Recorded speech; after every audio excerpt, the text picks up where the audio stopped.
breaking news today. Please subscribe and then check notification box to get all breaking news alerts. Breaking. He was assassinated. Only 1 week away from testifying. He was just found with a bullet in his head 1 week before testifying. Here's what he knew. It's strange but not ironic that 1 week before a key person was about to provide his crucial testimony in court, he was found dead with a bullet in the back of the head. Despite it being impossible to commit suicide this way, that's what his cause of death has been ruled as after being found dead in his Miami, Florida home. He's certainly not the first to be found this way with a certain connection, but he's the only one with the keys to the most damning information yet that was only a week from coming out. President Donald Trump has been reamed by the left over the past several days by referring to so-called the third world country of Haiti as a shithole. His comment was accurate of the area that's been struck by natural disaster and suffered under years of socialism.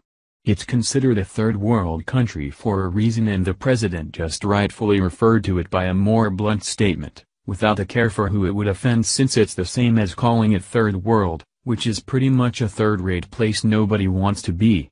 However, a heaping dose of irony just surfaced from this shithole that's connected to the supposed suicide death in Miami. Haiti didn't have to be a shithole today. In fact, there's only one reason they are, after having received a heaping dose of funds. Money donated to this country through relief efforts was filtered through the Clintons' fraudulent foundation. Hillary and Slick Willie Bill made themselves look like philanthropists more than Trump, and was something she spun to her advantage during her presidential campaign. It didn't help her to win, and now she's even a bigger loser after it's been discovered that not only did she lie about her relief effort, she stole from the victims as well, who are suffering in their shithole squalor. What's even worse, is that more people seemed to be concerned with Trump calling Haiti a shithole rather than Hillary stealing donation money that was to go to making it not a shithole.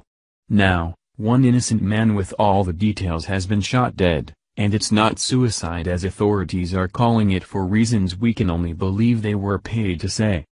100% fed up reports. It's no secret that the Clinton Foundation has been facing credible reports of robbing impoverished Haitians who were devastated by Hurricane Hannah in 2008, through their foundation. Haitians have been protesting for years outside of the Clinton Foundation offices over the theft of money that was donated by individuals and businesses to the Clinton Foundation that never made it to the poorest of the poor. One man was set to testify against the Clinton Foundation next week. That man was 50-year-old former Haitian government official Klaus Eberwein. He was found dead in his Miami home with a gunshot to the head that's been ruled a suicide by the Miami-Dade's medical examiner records supervisor. Think Vince Foster. Klaus Eberwein, a former Haitian government official who was expected to expose the extent of Clinton Foundation corruption and malpractice next week, has been found dead in Miami. He was 50.